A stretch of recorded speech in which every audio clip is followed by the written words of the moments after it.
How's it going, everyone? And we would just like you all to know, not guilty. Okay, that's all. That's all I'm doing.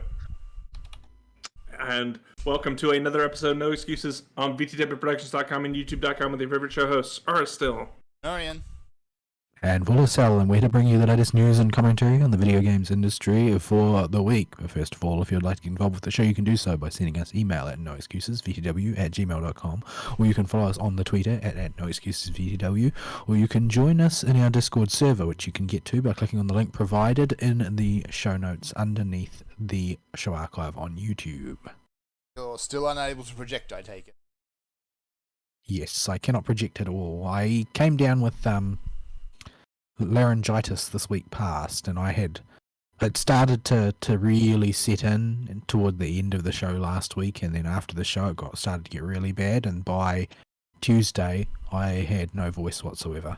I was unable to speak, and I've gotten my voice back a little bit at a time over the course of the past week, but I can't project, I can't speak loudly, and I can't speak at anything other than the lower end of my speaking register. So it's fine. You get up right close to the microphone and you keep doing what you're doing, and then sell it off as, crappy ASMR crap.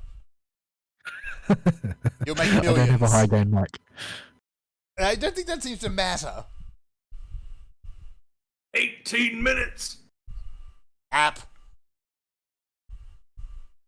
All right. I mean, literally, stab. You're gonna get Praetorium again. Stab. No. Anyway. He's mad that I queued CPS. Yeah. So, on the stream today, I haven't actually turned it on just yet because I'm doing something brand new. I'm actually streaming Pokemon Brilliant Diamond. Oh yes, the new Pikaman games. Yes. Yeah, they must have arranged something with HoloLive, because tons of HoloLive people have been streaming it. Yeah. Yeah. So I do not like Diamond and Pearl. Diamond and Pearl Generation 4 is the one that I've had the absolute least amount of experience with. I do not like Diamond and Pearl. I don't like Black and White 1. I don't even really like the Alpha and Sapphire regions very much. It's that middle of the sandwich that just has a bunch of yucky in it for me.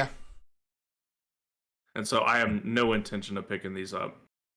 I tried to get back into Pokemon with X and Y, but I just wasn't able to do it. I think that I would have had to have followed it more diligently, because now for me it's mainly that first gen has nostalgia appeal, those Pokemon with which I'm particularly familiar with, and everything after that just sort of feels like an attempt to recapture that magic. Yeah.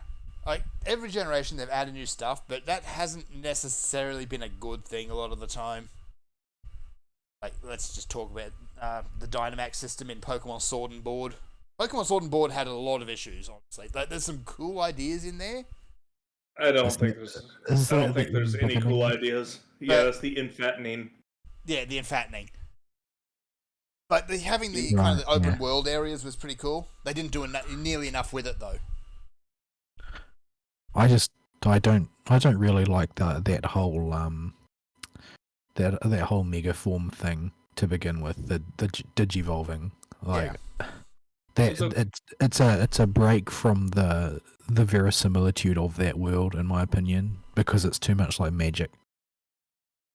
I liked from a gameplay point Mega Evolutions a lot. Yeah, Mega's I did not like anything they replaced it with. I don't feel like it fits Pokemon, though. It feels to me like a fantasy mechanic, and Pokemon are supposed to make, to me, I feel Pokemon are supposed to make more internal sense than that. That you can just, and your Pokemon, certain Pokemon of certain breeds, for reasons that aren't ever going to be explained, can go Super Saiyan. Yeah, but this is a universe that has, for example, a rock that can absorb the sun. So... But you can write that off as just being something intrinsic to this type of animal. Oh, because something completely hyperbolic. The whole point of Pokemon is to just have, the absolute most ridiculous evolutionary niches conceivable. But Super Saiyan is not an evolutionary niche. Yeah. It is it's all about the bond with the I don't know. No, There's a whole don't even think about it. no, there was a whole anime Power of Friendship about it. Yeah. The It's the whole reversibility of it is it feels to me like it's disruptive of things that have previously been established about the nature of Pokemon evolution, and you end up with other things like the magical conservation of mass problem. Yeah. Where does it come from and where does it go? Which applies to fattening as well. Like, Especially there's Pokemon fattening. I don't remember which fictional world it was, but I remember reading in a book once that there was a certain amount of speculation on whether if you used magic to shrink, does that mean that there's just a big bubble of mass now floating around somewhere? Does sound familiar. Wasn't that Animorphs? Animorphs had a whole book about what happens when that mass that's floating out in the ether gets run over by something. Yeah, because the mass is kind of just hanging around in hyperspace. Yeah, you get yanked into hyperspace with the rest of your mass and demorphed. Yeah. Also, Sounds you get unhealthy. dead. Yeah, you're dead, But, you're that's what happens. Also, I completely missed this generation, so I never had an appreciation for just how stupid Barry's hair is. The Dynamaxing was particularly bad for me. Yeah. I really, really hated it because even when it did change the design, all it did was make them fatter. Sounds like an electronics or even brand from the 70s. Either fatter or stupider, or usually both. Yeah, and with Mega Evolutions, almost all of them at least had a cool design. Yeah, from a gameplay perspective, Dynamaxing just feels like you're stalling the fight for 3 turns. Dynamaxing is basically Big Chunga's evolution. Yes, especially for Pikachu. Pikachu just ends up as Big Chunga's Pikachu. Yeah, like, I'm pretty sure I saw a lot of Big Chungus Pikachu memes around the time it came out. Yeah. But it's really just the most obnoxious thing in the world. And from a gameplay perspective, it's the most boring thing on the planet. Yeah. Like, your Pikaman's really fat now and has a ton of HP. Yeah, you've just wasted 3 turns. And there are very few games, although they're in fact the only one that I can think of really is certain niches of Pokemon itself. There are very few games where building HP is actually a reasonable speaking decision. Yeah, unless you're making like a Chansey or something that already leans into that. Something that's already a big sponge, yes. So yeah, and then there's the Z moves from the last gen before this one. They were just as bad. Dynamaxing is a lot worse. I don't know. It's like Z moves were so boring. Yeah. They would have this animation that played, but unless you happen to have a Pikaman that had a special one, and the special ones weren't that good, nobody cared. There was like 1 or 2 that were worth using. They were just that was it. A mandatory button to insta-delete one of your opponent's Pikaman. Yep. So Dynamaxing is that, but 3 times as long. Yeah, it's just... I wish they would just go back to Mega Evolutions. Yeah, Megas at least, like, they have a tactical little application. Like, you're changing your typing, you're changing how your stats are arranged. But by and large, you keep your moves. Yeah, and you're getting a new passive ability in some cases to play around. But you can still play around it, unless you're Mega Kangaskhan, then you get banned. Yeah, Mega Kangaskhan was just broken, but the most of the others were fine. They were balanced. But yeah, that was... I think Mega Evolution is my favorite of the recent gimmicks. By far. I think that they should have thought more about their core gameplay and less about tacking on extra borrowed power. I think it's the same problem that World of Warcraft has. Yeah. On a system level. But I don't think that you should just bolt on big chunks of extra power that will be gone next iteration. Just think more about your core gameplay and refine it and polish it more and more. I think that there's room to do that because Pokemon is so simple as it is that I think that you can layer something thinly and gently on top of what there already is that will add more nuance to it without bolting on some big system that will just dominate the landscape. Yeah. In some cases, in some cases physically, if you're talking about infattening. Yeah, the back when Mega Evolutions were first shown, we were a bunch of people, myself included, were under the impression this was not a one generation one and done because they brought him No, over with the Gen 3 stuff. Yeah. No, I felt it As- certainly would be because to me it smelt like, for instance, artifact weapons. That's what it smelt like to me. But they brought it over when they did the Gen 3 remakes, and we thought, oh, okay, they're continuing to roll these out. So as a way to make old Pikaman viable again, that have been completely run out of their niche by newer Pikaman, that was a cool idea, I thought. Yeah, But I think they that was a just cool dropped idea. they dropped it, and they just turned it into a gimmick for one generation. Yeah. I'm not really a fan of that approach to development. I know it's a more profitable one, but I'm much bigger fan of rebalancing old stuff that has become irrelevant rather than giving them borrowed power to make them relevant again. It's much like in FGO. I would rather they revisit and rework old characters rather than replace new ones that just remove the old one from their niche. Yeah. Because with things like FGO operate in a way similar to Pokemon in the sense that you develop a certain affection for your old hands, the ones that you use all the time, but Nintendo has moved steadily away from that by like culling the Pokedex and using borrowed power as the gimmick in successive generations and that sort of thing. It doesn't lend itself towards, bringing forward the past into the future. It's just, oh well, we will just forget everything we did before and then do it again with new graphics. Yeah. I think had they stuck with Megas, it would have been a problem, but they didn't. Well, if Mega was a system that they were planning to build and refine generation over generation into the future, It would have been fine. including updating older Pokemon and carrying those forward into that system, then it would make sense. But to me, it did not seem like it was going to be that system, and it did in fact turn out not to be that system. So yeah, we'll see how this game goes. I have no idea how many Pokemon are actually available in this game. No one seems to have commented on like the biggest criticism of Sword and Shield, like ignoring Dynamaxing and its other issues. I can't get over how much that word sounds like a 70s electronics brand. I know, doesn't it? But yeah, Dynamax. by far the biggest criticism of Sword and Board was the culling.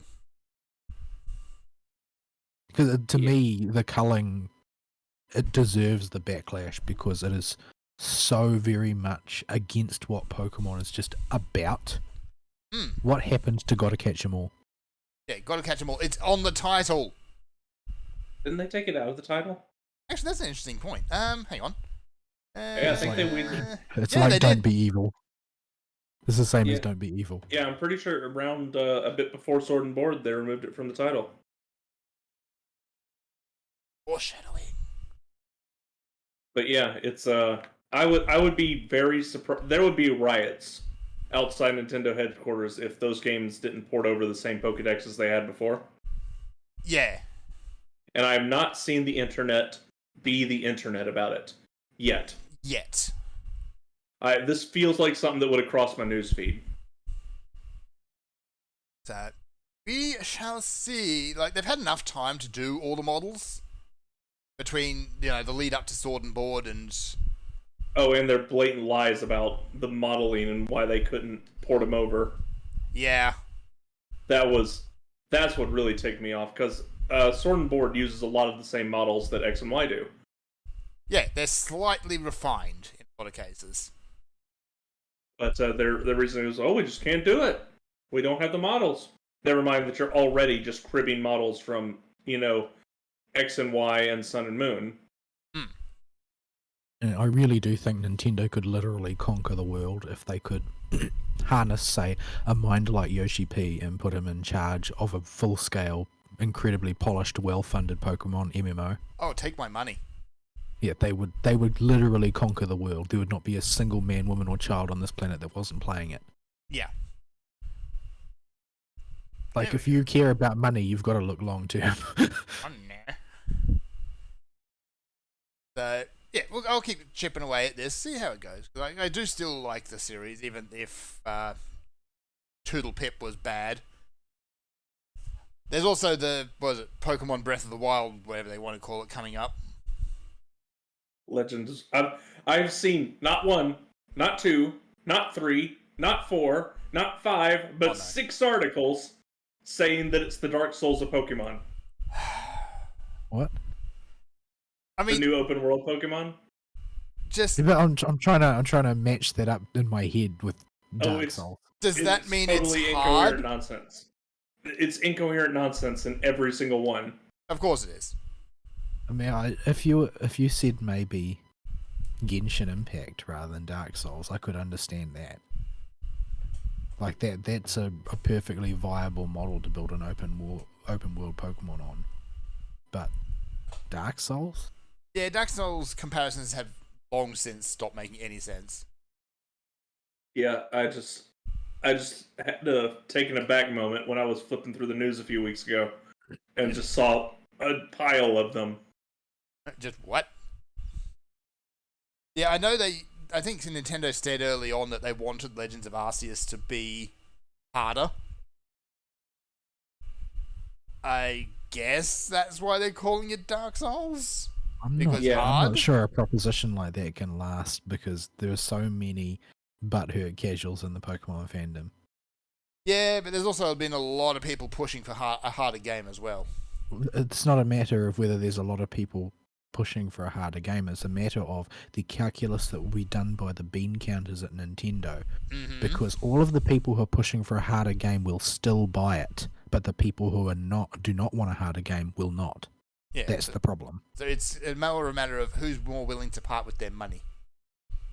Well, it's they made Ultra Sun and Moon quite a bit harder than we were used to with the Pikaman games. Not hard by any stretch of the imagination, but a step up. And I saw no end to crying about it.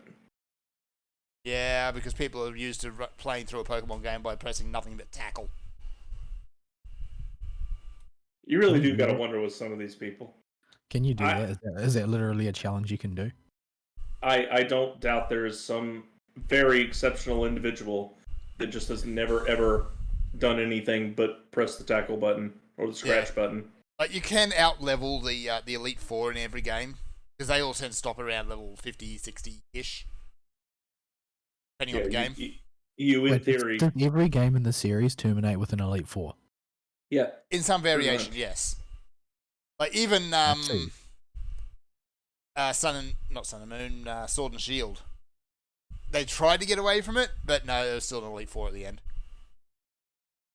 Sun and Moon said, "Oh, there is no such thing as the Elite Four in these islands." Because great. Oh, by the way, we're going to establish the Elite Four. Just, why? Oh, by the way, there's no organization called the Elite Four, but 4 conspicuously powerful trainers await you after your journey. Yes. And the professor basically just turns up and says, "We're going to establish the Elite Four with these 4 trainers." They're elite, and there are 4 of them. Exactly. Except there's always 5 of them. Because of course there is. You gotta have the champion. You gotta have the champion. The champion. Champion. But this game is nauseatingly chibi. So we kind of interjected in Fern's week there with our thoughts on the history of Pikaman. Yeah, so that happened. He hadn't really started his week yet. He just announced what he was going to be streaming. Yes. As for my week, I haven't done too much because it's been a work week again, possibly still. Let's see, what games did I actually play? I played a bit more Final Fantasy. I've been chipping away a bit more at Eden, the Eden raids. I'm up to the Ball of Birds, and I haven't done that yet. Oh, good God. But flock of seagulls, very hostile seagulls, very, very angry seagulls with portals.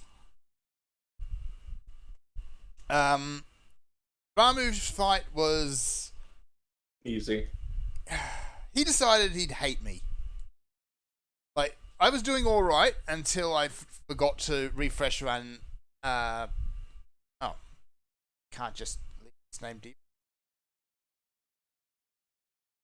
I'm going to nickname my Turtwig Turtwig. Wig. There. What? That's kind of dumb. Why did they do that?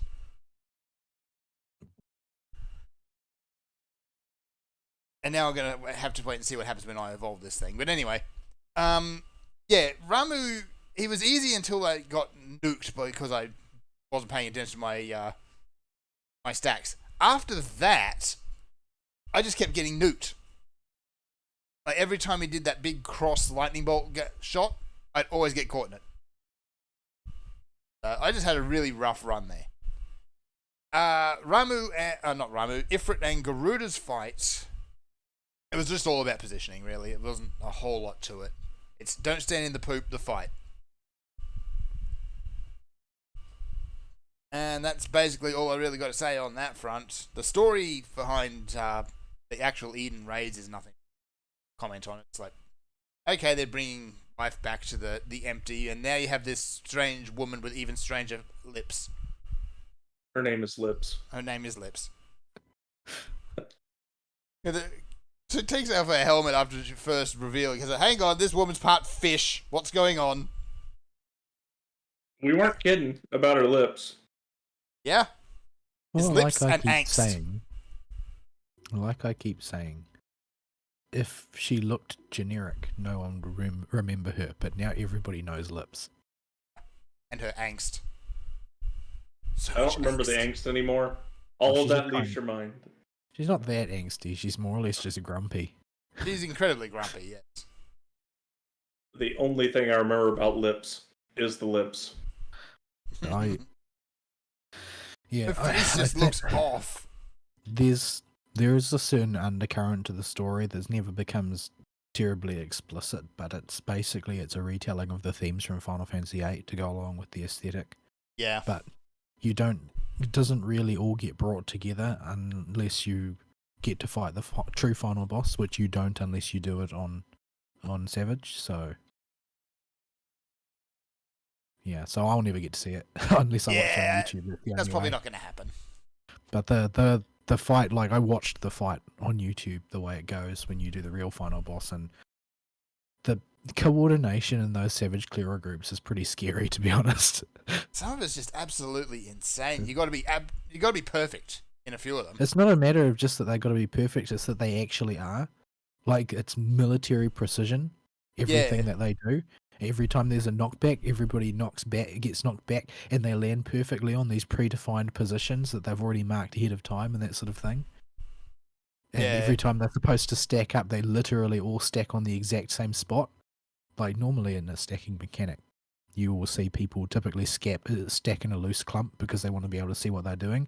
No, these people, they just all stack on the exact same pixel. Yeah.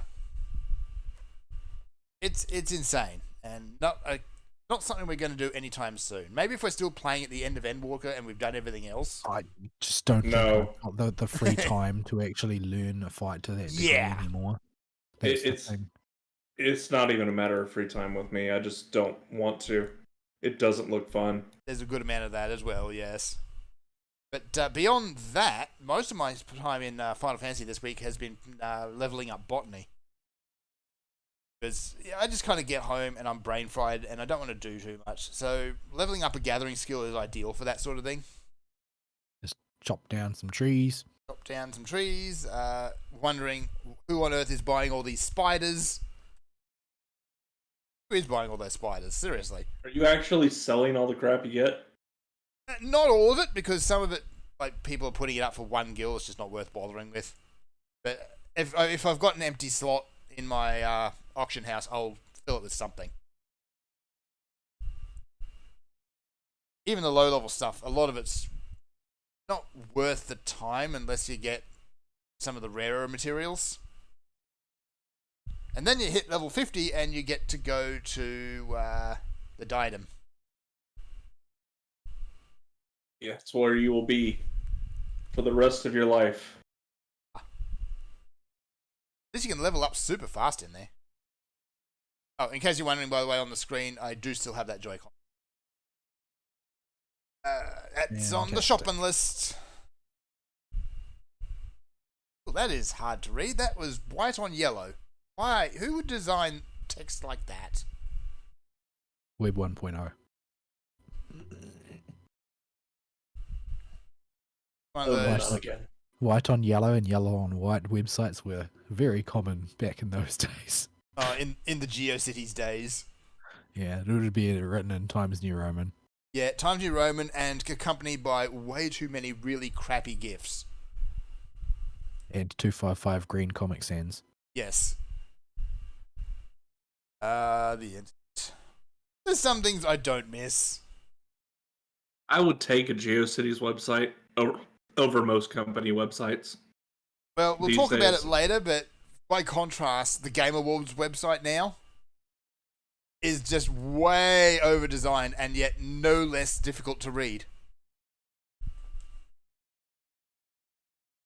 And not just because the content is completely bonkers as well, but still.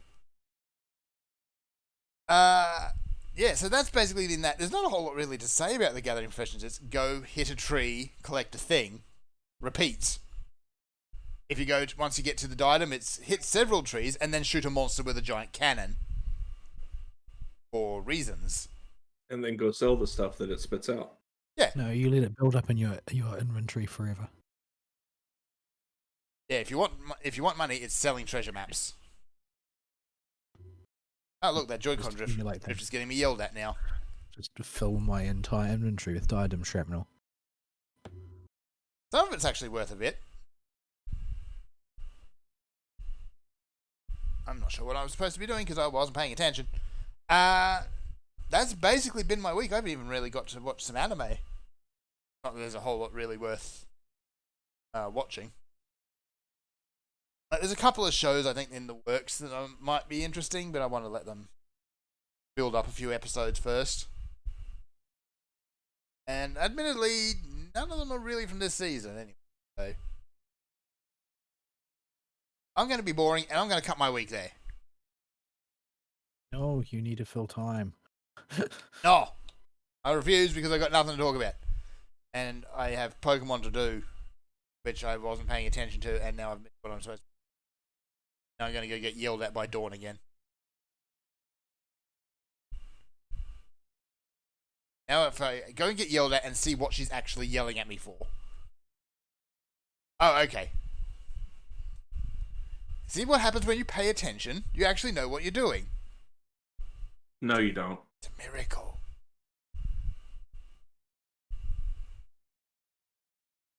Yeah. This game is still very old style. Like, you get used to the newer Pokemon games, and you come back to an older game where everything's back on a grid again. Yeah. As long as you don't have to deal with the Rotom decks. No, I don't think Rotom was what, Gen 5? No, The actual, yeah, the stupid thing from last gen. yeah. Let's not do that again. I think Let's we've never ever do that again. got this weird ovally shaped one. Also, that is going to bother the hell out of me. I've just noticed there's a Nintendo Switch on the next to the TV here. He's got one Joy-Con connected and the other one just laying loose. Why? Why? Is it a Nintendo Switch connected to an analog TV? No, it's actually. Hang on a minute. It's also just laying on the floor. It's not even in its dock. Why? It's lying on the floor next to the dock. I know this is pedantic, but shush, it's going to annoy me now.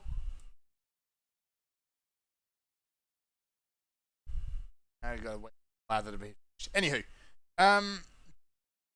yeah, the only other thing I suppose I can quickly talk about this week is I've been digging back into some old, classic, crappy sci-fi, and I watched some Farscape. Ugh, I never really liked it. I know I had some massive fans, but I'm probably one. never really liked it. I like Was it. that the one that had that incredibly pompous Yoda knockoff? Yeah, who gets constantly abused, As is only good and right. as is correct. Yes, it's hasn't aged well, largely because on all the streaming services it's still in crappy resolution. No one's really upscaled it at all. And from memory, it never actually got a proper ending. I think it was just axed at the end of the fourth season. Probably because everybody was watching Stargate instead. Yeah, Stargate SG-1 is still great. And these days, yeah, Teal'c still exists, sort of. These days he's yelling at boy. Yeah, it's that guy. That guy who now voices Kratos. I see. But I'll have to go back and watch Stargate. SG-1 was good, but Atlantis was really not. I only watched it. I only watched SG-1. I didn't watch any of the stuff that came along afterwards. Yeah. I remember it being advertised on the WB all the time, but I didn't watch it until much later. Yeah. Like, some of that old stuff is still... It's still good. It hasn't... Some of it's hasn't aged well, just visually. Farscape has, though, because it's all puppetry rather than CGI. At least for their characters. It reminds me of Labyrinth instead. Yeah. The CGI, however, is, you know, the highest quality that the PS2 could produce. I think that's harsh to the PS2, to be honest. Yeah, it kind of is. But, yeah, it's nice to actually go and watch some old school sci-fi where they're more interested in telling an interesting story with interesting characters. Instead of telling a mundane story with characters that you are reminded how diverse they are every 5 minutes. Exactly. Look at the genitals of our protagonist. They invert. What? No. I mean, that's how most sci-fi is today. Yeah, unless I suppose old school Captain Kirk could kind of be into. There's very little that he wasn't into. Yeah, I mean, I've seen a lot of people, a lot of former fans of the franchise, like really rigorously denouncing, say, the new Star Trek with the one about Picard. Yeah, a lot of people seem to have hated that.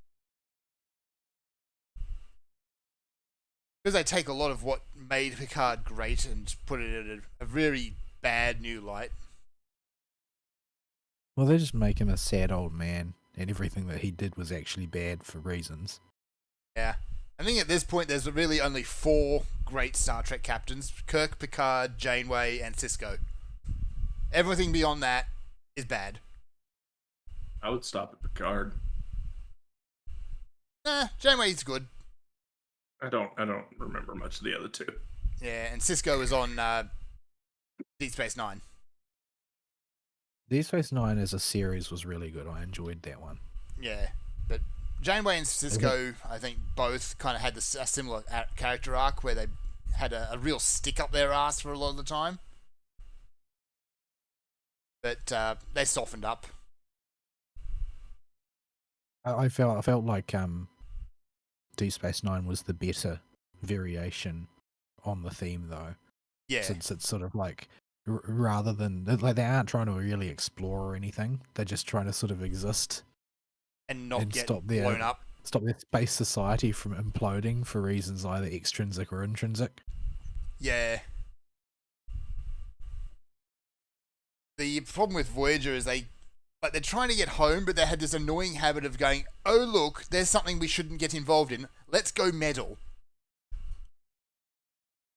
Even though our ship is kind of banged up and we got no resources left, let's go meddle. It's like, you people brought this on yourself, you know that, right? Yes. You shouldn't have meddled. And now you have parasitic space slugs. Delicious. Delicious. But to be fair, they did steal a bunch of technology off the Borg, so they had that going. Man, I went to see the Borg props in person at a museum exhibition. That sounds kind of cool. The amount of artistry that went into them is just incredible. Yeah. Like, you can't do with CG what they did with those practical effects. It's kind of a dying art, really. The classic practical effects. And like, you know the Borg Queen, how she's just like a skull with a spine. Like, yeah, it's really gross. I saw that up close, and it looks like a real thing. That's creepy.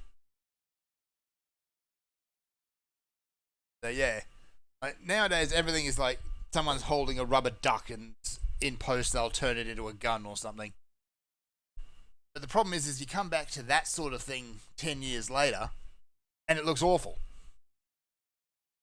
Whereas all those old school practical effects have aged really well. It seems like that it's at a certain point that I feel probably started around. I feel like it started around Star Wars Episode 1. Yeah. Suddenly everybody became convinced that each generation of CG was going to prove that we didn't need practical effects anymore. And none of them each time foresaw that they would ever look dated. And this just happened again and again and again and again and again. Like, no, this time we're state of the art. There's no way that we're going to look dated 2 years from now, and every time they end up looking dated. Yeah, compare Return of the Jedi to Phantom Menace. You'll see exactly what we're talking about.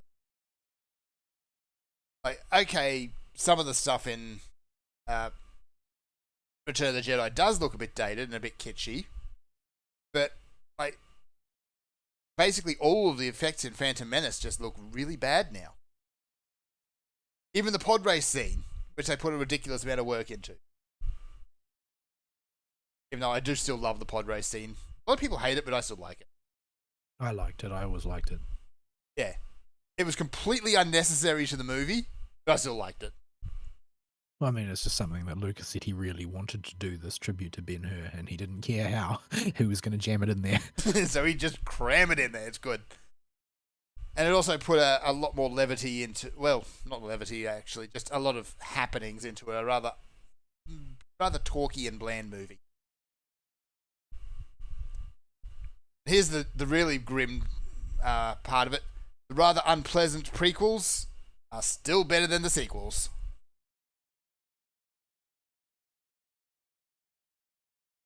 Yeah, I actually had a bit of a wander down the nostalgia path. I was talking to somebody on Discord this week and mentioned something about SWOTOR, and then we both started looking at SWOTOR stuff, and yeah, they're still working on it, and they're apparently planning to launch some new approach to their character building system, and they're going to be adding the ability to have 2 different classes and to give like light side characters access to the dark side version of their powers as sort of like a character storyline development type of thingy. And yeah, it sounds actually kind of cool. But in the end, it's still SWOTOR, and you know, I stopped playing that game on principle. I didn't stop playing it because of any particular failing that it had, but because I was offended in principle by what they were doing. Like, I was subscribed, I paid every month, and then they went free to play, and I stopped paying and I stopped playing because I didn't like how they'd structured their free to play. Yeah. It was odious. It was downright aggressive in some ways, yes. So, yeah. But I mean, what I've heard since is that they've got really fun storylines in there, and there's really, really, really good writing for an MMO, by which I presume that it means it's not a patch on Final Fantasy XIV, but is better than most of the Western competitors. Like, World of Warcraft's story has become a meme at this point. Yes. Oh, look, a plot hole. Let's retcon it. Well, the thing is that I think retconning would almost be an improvement, because a retcon is an admission of failure. Mm-hmm. But rather than doing that, they're just writing bad fan fiction to paper over the gaps. Yeah, they keep going back to old events and putting a new perspective on them, and that doesn't work. Yeah, at least more than just once. A new perspective, though. Like, I mean, if you look at this is sort of almost a news item, but so they did their announcement right of their 9.2 patch, where they're going to go to the place where the first ones had their grand laboratory to assemble the cosmos, and so it's full of like the prototypes of creatures and objects and planets and that sort of thing, and principles even, and all of this sort of like grand cosmic narrative stuff is what people are supposed to be invested in, even though it's just been dropped on them and sort of like an external to the game exposition. But the bad guy, the jailer, supposedly he wants all of this stuff to do something, which is never really clearly defined, and they announced this this new patch, which is like the terminal story arc to what they referred to as the entire Warcraft story since Warcraft 3. And they didn't seem to realize what they were doing, but they've seemed to have been a little bit taken aback by the fact that the community as a whole has rejected this characterization. Yeah. That they say, no, you didn't set this up. This isn't yours. You didn't make this. You are not completing a story that was being told since Warcraft 3. You have simply introduced a new character that nobody likes as your arch villain, and then claimed, using your godlike powers as being the one in control of the narrative now, that he was always responsible and he was behind the scenes here and he was behind the scenes here and he manipulated events here and he basically drove all of these events. They weren't truly driven by individual decisions of the characters you know and love. It was all the manipulation of this guy that was introduced 5 minutes ago that you don't give a toss about. And his very prominent nipple. Yes. And they want people to be invested in it this way, which doesn't make any sense. Yeah, and they wonder why people don't care. Yeah, you didn't know this guy. Like I saw somebody had said something about the YouTube video, and they were looking at the comments, and I think it might have been on Michael Bell's channel or something, and he said he highlighted one particular comment, and that, oh man, we're finally going to Zereth Mortis. I've been waiting to this since like 27 minutes ago when we found out that it existed. Like that's the way that they're going with this, and it seems almost like they're blind to the fact that their grand overtures of storytelling are repelling people.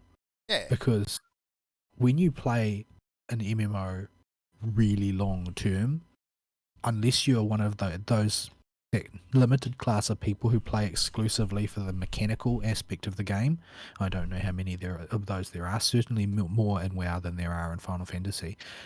Most people are playing out of a sense of personal investment. The things that are happening around them need to be personal to them to have their full impact. And I mean, Final Fantasy is built from the ground up with that in mind. That's why it does that so well, because everything, even though you're just a mute protagonist who can't make any decisive decisions, even though you get options within the game, they're more of a method of self-expression than actually anything that's going to influence the storyline. Yeah. But it still feels very personal. It's still very much about you and the people, the NPCs that you've spent a lot of time with. The World of Warcraft story team don't seem to understand that at all. They just trying to introduce more and more sophistry and sort of cosmos scale plot that is all happening on a level to which you, the player, and your character are irrelevant. Yeah, there is no point to your character being there. Yeah, everything ends up getting decided by bigger and better people than you. Yeah, like even if you go back through WoW's history and they're talking about things that the players have done, like saying that a group of adventurers took down Arthas. No. It was, what was his name? Bolvar. And maybe a few adventurers. Yeah, the adventurers were there and they got to watch. Yeah, and that's basically what the player is assigned to throughout the entirety of the story. You're kind of there. You don't really contribute all that much, and everything you do is going to have its credit claimed by, someone. I think, furthermore, the game doesn't ever seem to be able to make up its mind about exactly who you are. Like, early on, you are basically treated as a rank-and-file soldier. Yeah. And you do things from the position of a rank-and-file soldier, and as you accumulate successes, you get embroiled in more and more high-level conflicts and so on.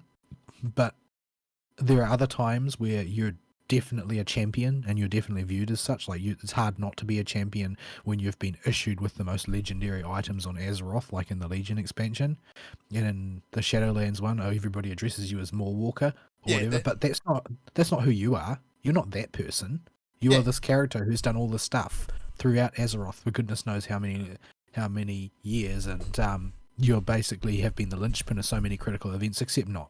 Except you haven't been. Because they've had to put in NPCs to make the story about those NPCs. It's like a GM telling the cool story he wants to tell without involving the players. Yeah. Whereas And one of the things that never ceases to amaze me about Final Fantasy XIV is the sheer number of NPCs who, quote unquote, remember me. yeah, like it could be someone you haven't seen since the early days of Realm Reborn, and they pop up again, and they remember you, and they call you by Yeah, and name. they say, "Oh, I remember you from this event. Do you remember me?" And you have the option to the answer honestly is claim- always, who? Yeah, like I normally remember them. The guy with the beard. I normally remember them, but there was one time that I honestly answered who because I couldn't remember who the guy was. And he said, "Oh yeah, it's perfectly reasonable that you don't remember me because this is what you did for me back then, and it was just a tiny little bump on your road, but it was really important to me," and so on and so forth. And this is not something that happens once in a while. This happens constantly. Yeah. Whereas, Because they really want the story to be about you and your experience. Yeah. And someone actually pointed out on a video the other day that I watched, you compare that to WoW, and particularly in the latest expansion, you can count the number of NPCs that actually call you by name on one hand.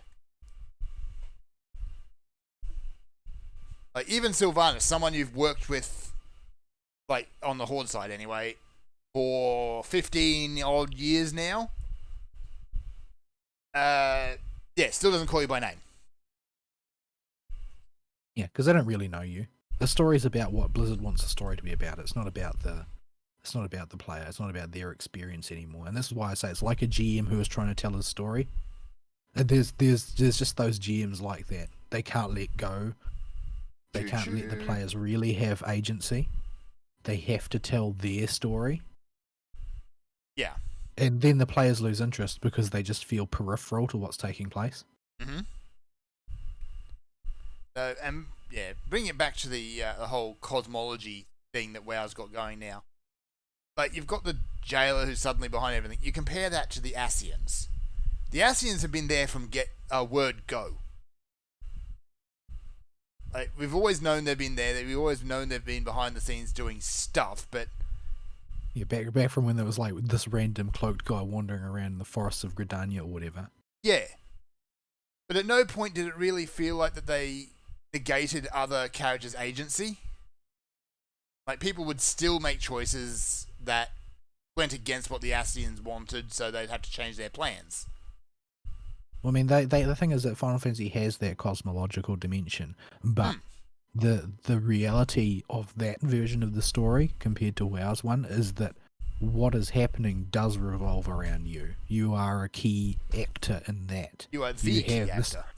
You have this particular role, not just in the story at present or going forward, but also in the past, that really defines the way things are going, and the cosmology serves to explain as much about who you are as what's going on in the world. Yeah. Like, the Chosen One story is a bit cliche, admittedly, but it works very well in an MMO setting. Well, the thing that impresses me the most about Final Fantasy XIV is that their framing of the Chosen One is the most convincing that I've seen in an RPG. Their reasoning for why you should be the Chosen One, and it does come down to chance, as it often does, but there is actually something about you, and you are not unique. You are not actually special, but you are the person who has stood in the breach. And because you are the person who has stood in the breach, you have grown into this supreme champion. Yeah. It's not just that it's not that you weren't special from birth, but you did not garner your success because you were destined to do so either. Yeah. So, No, my controller has died right when Ultima Weapon activated. oh no. You'll have to do nothing. Yeah. Praetorium's still bad. I knew you'd get Praetorium. Well, they want to to get- rebuild it. They want to rebuild it, but it's just a big project to reconceptualize how that part of the story should be told without it changing anybody else's previous experience. in any particular way, and leaving things open to continue to be, meaningful and coherent. Yeah. It's a challenging prospect, and it will take a lot of time and resources, which is why they haven't done it yet.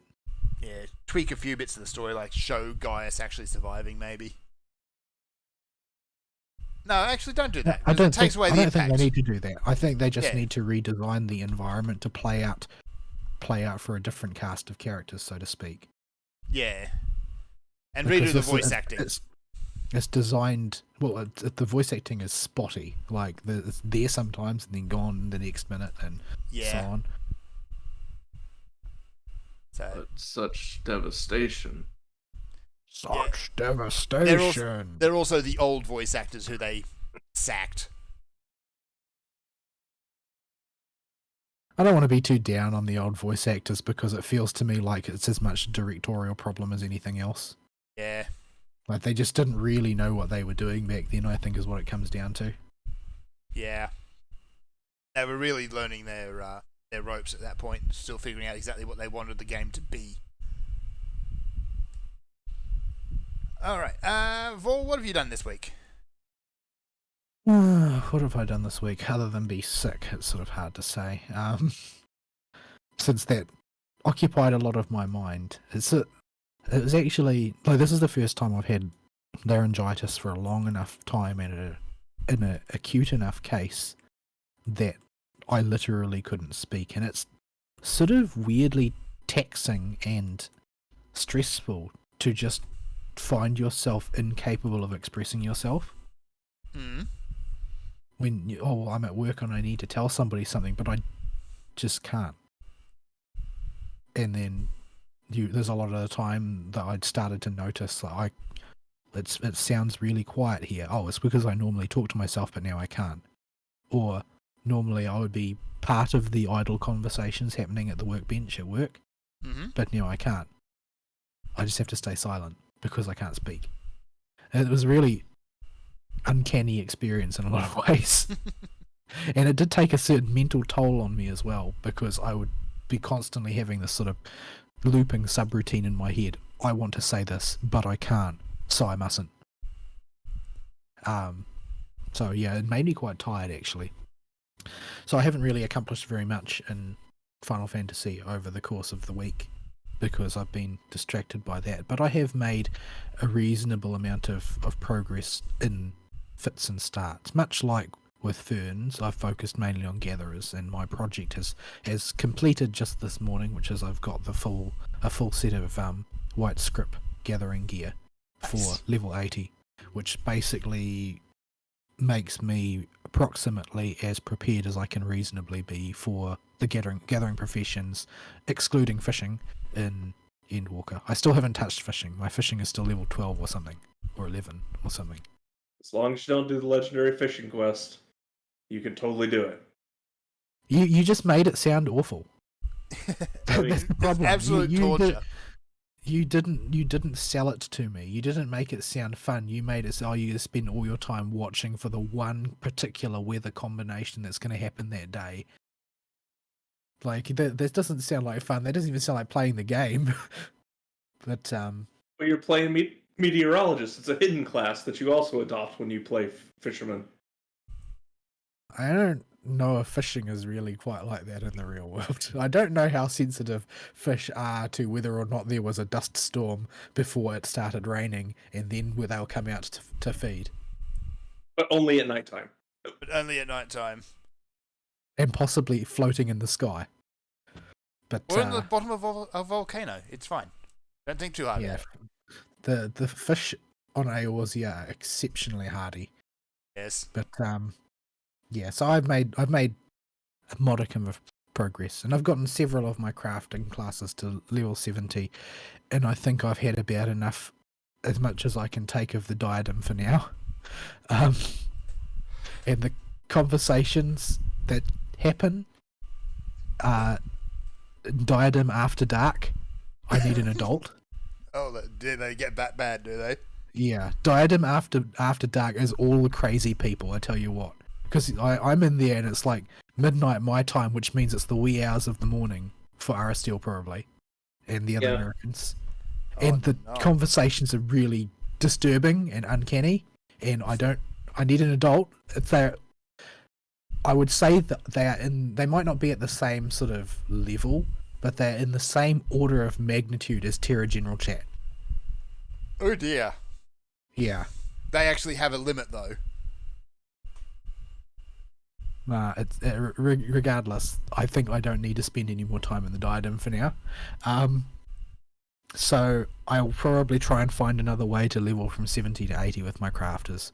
I'm not quite sure what is effective. I think Aristeel said leave quests are the way to go. We'll have to investigate. So that or the item. Find the one charity levy for whatever the highest bracket you got is and hope it's a good one. Yeah, but that'll probably be one of the next projects, because that has not been, I have not advanced that very far. There's still some storyline quests tied up in that. And also I've got to put some effort into not just leveling my white mage, but also actually learning my white mage, because mainly I've done alliance raids and main scenario quest with it, and so as a result I can't heal my way out of a damp paper bag. Although I've had some extraordinarily stressful alliance raid runs where I'm the only healer standing and I'm trying to keep the entire raid up or something like that. Oh no.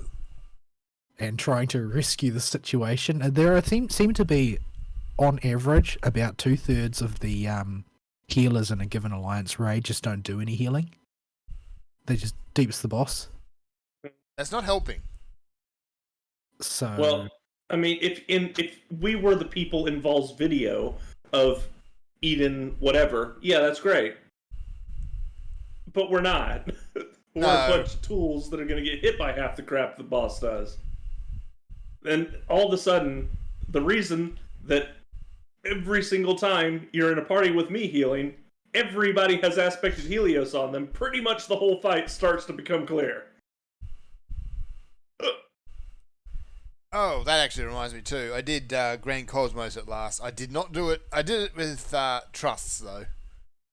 I can see the shape of the clownery that goes into that dungeon. You really should have done that one with a group. I did it with a real group, and I did not merely do it once with a real group. I did it about 6 times with a real group because I was stuck at a gear hump. And I did it over and over again. And I had to save a lot of people. There were a lot of chaotic situations which did not go as planned. Yeah. But yeah, I actually really enjoyed most of the dungeons in Shadowbringers. And in fact, most of the content is really good, and I have often been seized by a sense of regret that I did not play more dedicatedly. Well, I didn't really want to play an MMO when I didn't know anybody who was playing it. I mean, that's the way of things for me. But I did regret it because, I mean, I think that I could quite happily farm Copied Factory every week and not regret it, because I like the dungeon. It's just cool to me. Like that whole process doesn't feel as onerous to me as it does in World of Warcraft. Like the idea of, you know, punching my ticket to do looking for raid in World of Warcraft, I just dreaded it every week, dreaded it. Yeah. But I don't really have any such feeling about the same content in Final Fantasy. Well, with Copied Factory especially, aside from the aesthetic stuff, it's just there's just enough mechanically that can get clownish without it being an absurd you're going to be stuck wiping forever amount, that you come back with a different story every week. Yeah. Yeah, and I feel like the hard border along the edge of that category is the first boss of Dunscape. Oh dear. How bad is it? That's the flying one. That's the one I went on at length about. Oh, the airship deck. right.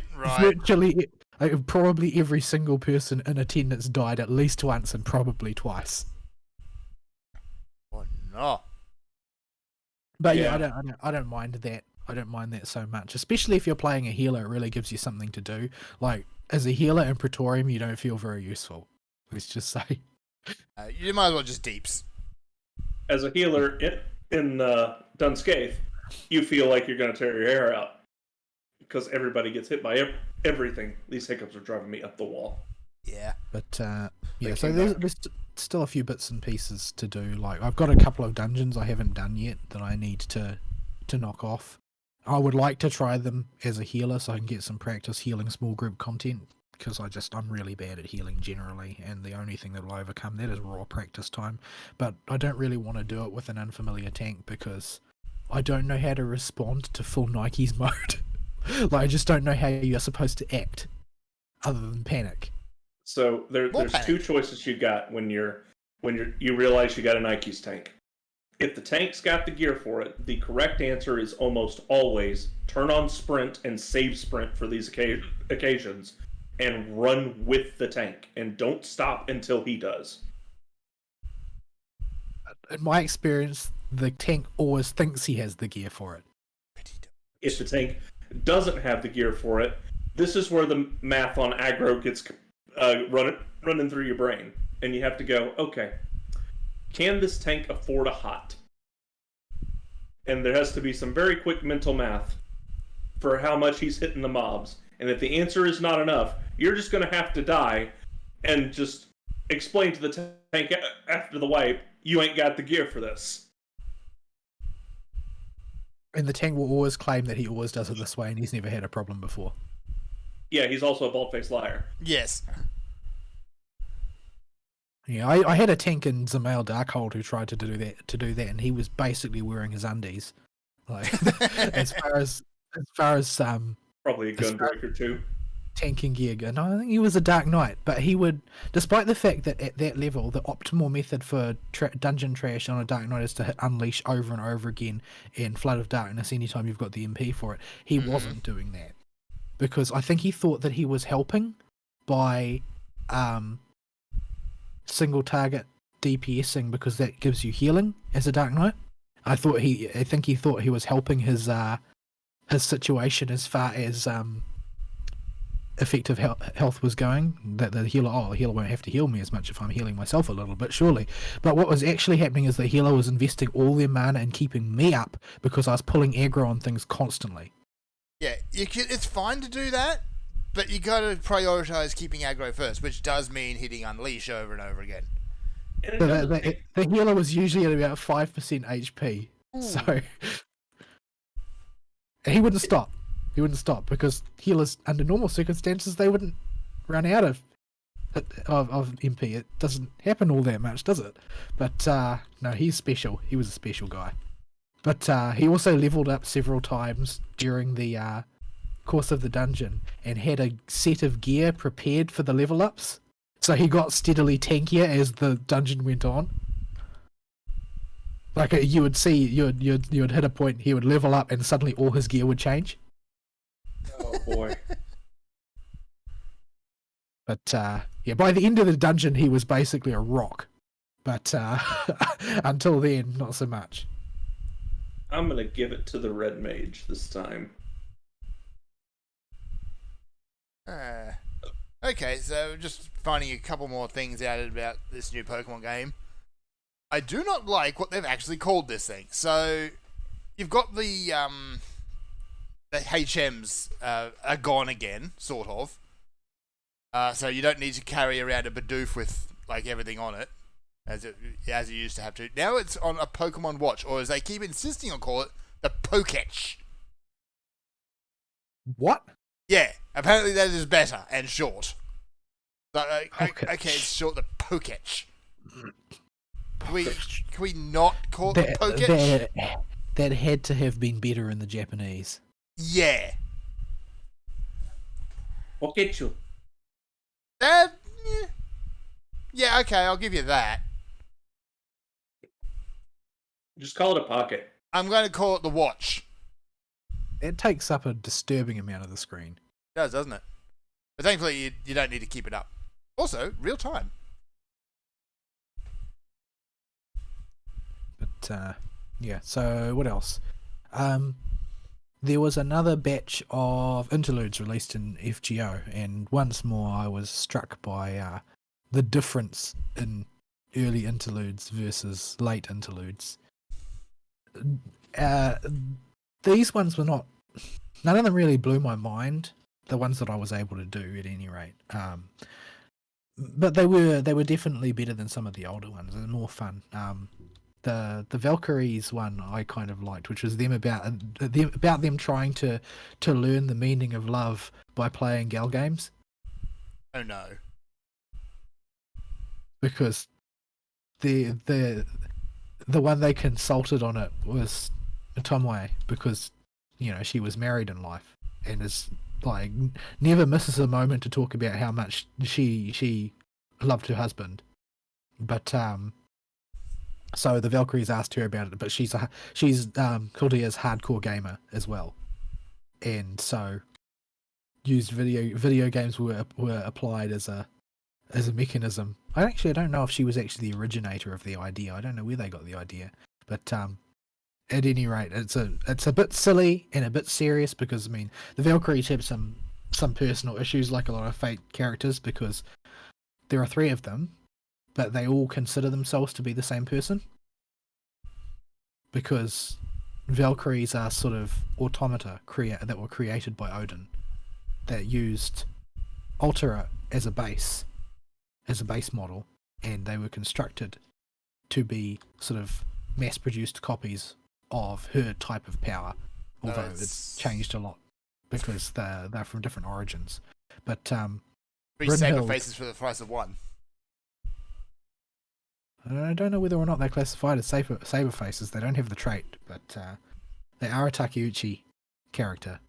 But so Brynhild is the eldest of them, and she obviously went off reservation and is now a crazy person. But she went off the reservation for love, which is something that the other Valkyries don't think should be possible, because they're automata. They're not people, and they're supposed to have synchronized thoughts and synchronized memories. But the reason why they start questioning these things is because they realize that anytime they're in Chaldea, they always want to manifest separately as their 3 different selves, even though they share experiences and they share memories and so on. And they're trying to work out if there's something wrong with them that they're doing this, because that's not how Valkyries are supposed to act. And eventually this ends up with them attempting to play dating games in the rec room. Not quite sure of the logic that got them there, but yeah. So there's some character development in there for the Valkyries. Basically, they haven't quite acknowledged it yet, but they're all sort of nascent individuals who are starting to have individual thoughts and desires, but they don't really understand that, and they're all, since they synchronize their memories, they don't really realize that they have individual thoughts and preferences.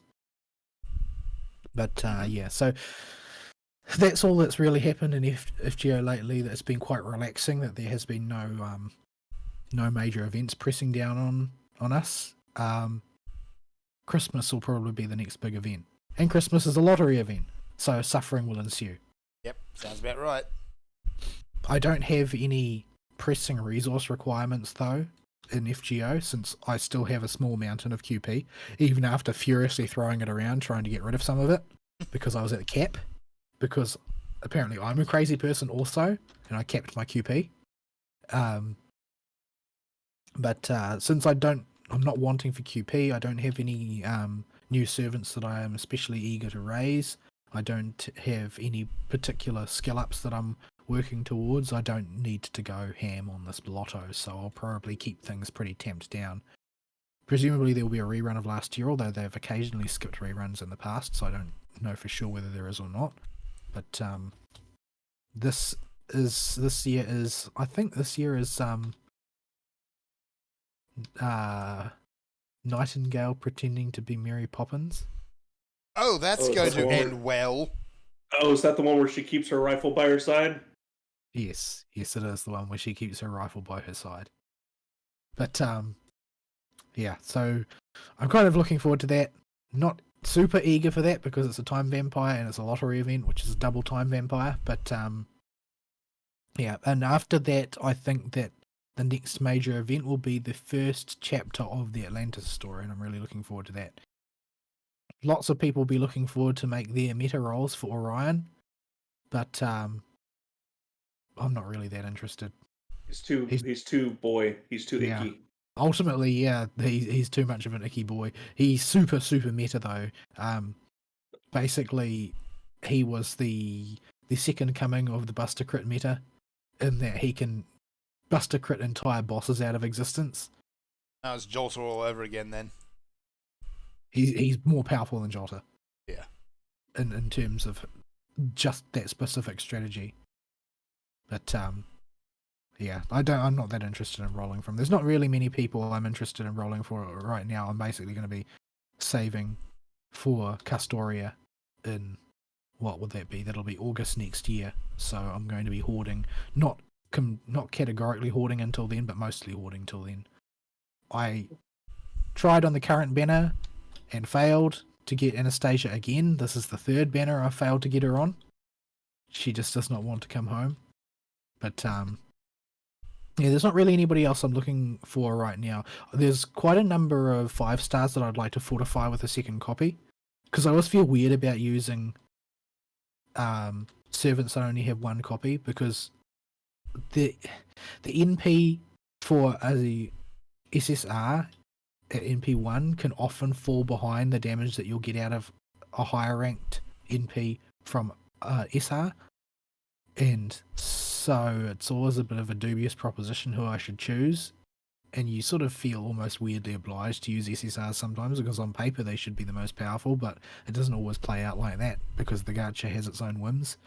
But yeah, so I'll be looking forward to trying to get another copy of Benny Enma, but I probably won't go on too hard for that, because Benny Enma's not really a DPS focused servant. She's more of a sort of semi-support, because she's got a lot of utility, but does have good damage output in her niche as well, but damage output is not her focus. So yeah, there's not really anybody that I'm pursuing in particular. Another copy of Space Ishtar would always be good, but she's not really going to come into her own until Castoria comes out anyway, because she's not as good as a quick looper as other quick loopers. And the main quick looper that I use for most circumstances is Valkyrie. If there was not such a harsh limit on the number of grails in the game, I probably would have grailed Valkyrie, but all of my grails are conserved for Kiyohime, so... Because isn't she at 100 yet? She is at 100, but when they raise the cap to 120, it'll take at least 10 grails to get there. Woof. So... and then there's the other Kiyohimes. Yeah, and then there's the other Kiyohime. So... and then the other grailed ones that will be awaiting their turn as well. I mean, you only want to take one, probably you only want to take one servant at a time to 120, because the amount of EXP required to actually hit that threshold is completely bonkers. Like, it's designed to be something that is not able to be done quickly. There are very few people, relatively speaking, that actually have a 120 in Japan, because of the amount of EXP that it takes. But there are other perks as well, like the bonus passives that you can unlock, like always starting with 20% NP gauge and that sort of thing. So basically it's one of those situations where they're going to give you an extremely long road, but lots of different ways of just sort of pimping out the mechanics on whichever is your favorite to the ridiculous extent. You could probably spread your attention more broadly if you wanted and make, large rosters of level 100 servants, but I think most people grail for love and not for meta. Yeah. So I think most people aren't going to stop at 100. They're going to pick someone that they really want to raise all the way and then just make them into a monster. But yeah, so I'm gradually hoarding EXP for that eventuality as well. Like, every time I get a 5-star Ember, it immediately goes into the second archive for storage. And the second archive up until recently was filled with 500 4-star Embers, which is my reserve EXP bank. And I'm gradually replacing them with any 5-star Embers of any class that drop, because I don't really care which ones. I just want to stock it with EXP for the future. because I've got nearly 2 years to wait before they raise the level cap, so I've got time to build up stuff. But I'm hell bent on making Kirihime at least as good as a 5-star competition. Never will quite get there because they keep releasing OP 5-star berserkers, but yeah, I'll try. You can at least make Anyway, the what attempt. Yeah, but they released Morgan Le Fay recently, and she's in competition for the crown of best 5-star Buster Zerker with Raiko. Like, so they released another Raiko, a character who's almost on the same level as Raiko. So most people argue Raiko's a little bit better because she's got a slightly broader niche, but She's got a slightly broader something else as well. but she's been given a ridiculous number of strengthenings for a character that was OP on release. So yeah. But then there's of course all the other popular berserkers like Musashi. It's the best arts farmer berserker, and so on. But yeah, Kiyohime's a 3-star. There's a long road to make her powerful, so it's going to take a while and a lot of resources. But yeah, I've got a lot of affection for her because it was sort of like the situation I described in Pokemon where, well, she's the one that I've always had. When I wasn't able to roll anybody else, I've had her since the beginning, and she's been applied to every single situation. She makes an appearance in all the major pivotal lost belt fights on my team because I've had her so long. She's gotten stronger along with the rest of my roster throughout my entire time playing in the game, which has been quite a few years now. So she's always got a place on the team. She's at Bond rank 12 now, but raising Bond rank beyond 10 takes a very long time. So yeah, what else did I do the week past? I'm continuing my rewatch of Demon Slayer because, well, I was going to watch the new season and see how they did the serial version of Mugen Train, but I realized that there was a lot of fine-grained detail that I just didn't remember about the rest of the story, so I decided to start rewatching it. But it's a good watch, so I just don't really feel like my time is being wasted there. Yeah. Haven't really started any other series. I can't motivate myself to begin any of them from this season. They just mostly seem kind of blah. Seems right. I don't know whether or not that's going to change in upcoming seasons.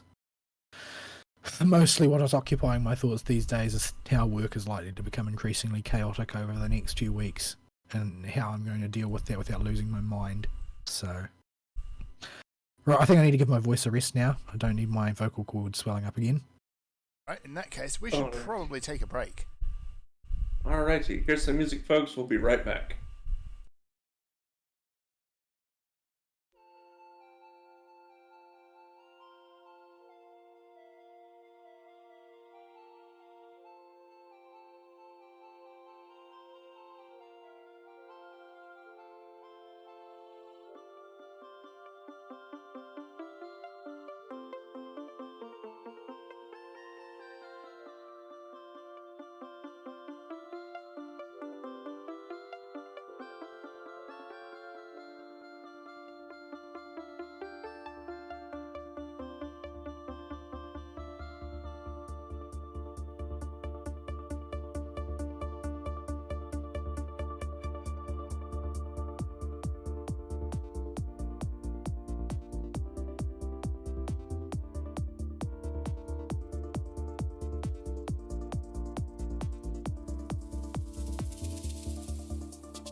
We're back. Oh, that was unceremonious. Yeah, you went a little fast that time, and we're back. There you go. Alright, and I am continuing my adventures of fighting infinite Bidoofs. Unlimited Bidoof works. Why, Bidoof? Why? Why are you? This is a meme. He is a meme at this point. Well, that's because the first half of the game is all Bidoofs, and you have to carry a Bidoof around with you for 8 gems. Oh, I got the Poketch for that now.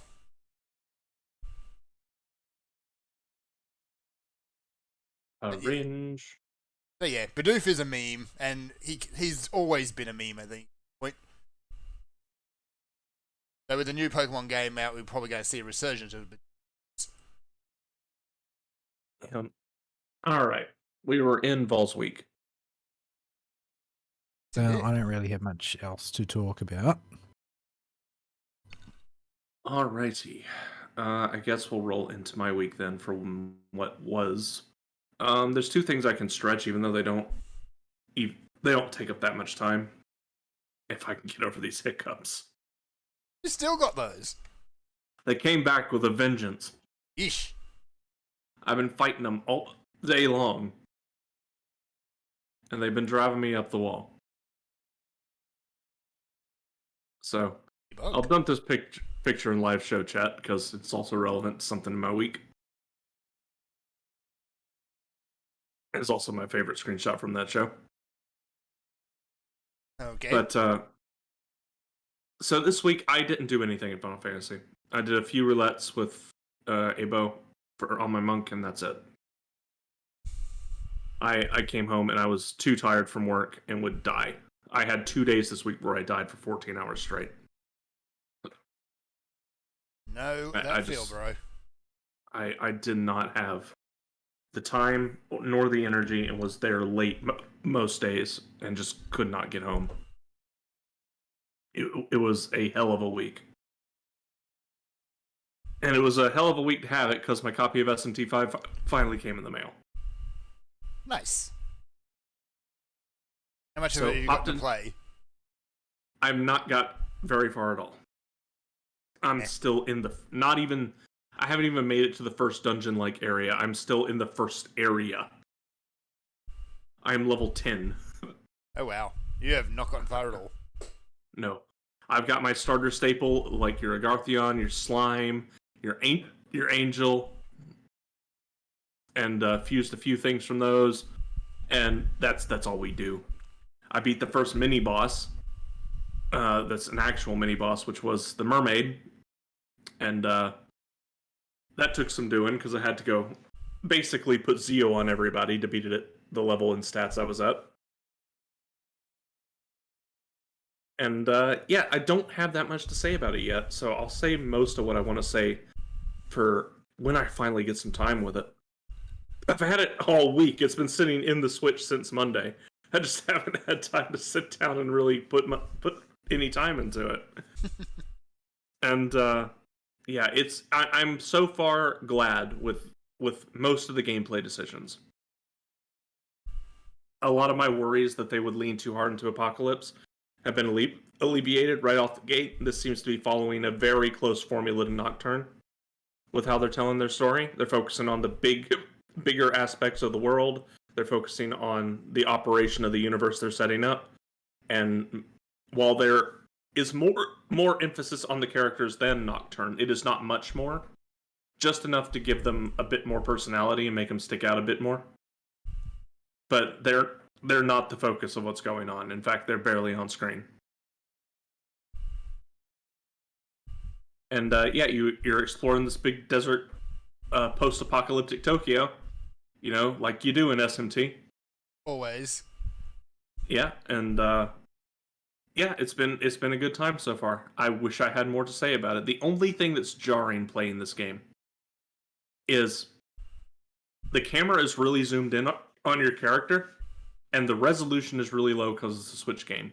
And for some godforsaken reason, well, I know why, but it's the Switch's hardware limitations. This game runs at 24 FPS, not 30. And this is really jarring and very, very obvious when you play it. But other than that, that's the only real complaint I got. Everything else has been great. The combat's been fairly challenging. The story as presented is interesting, and I want to see what happens next. The system has had the right parts pruned off, and all of what you would expect in an SMT game is there. So yeah, so far so good. Other than the janky FPS, I don't have anything to complain about. All right, that's something at least.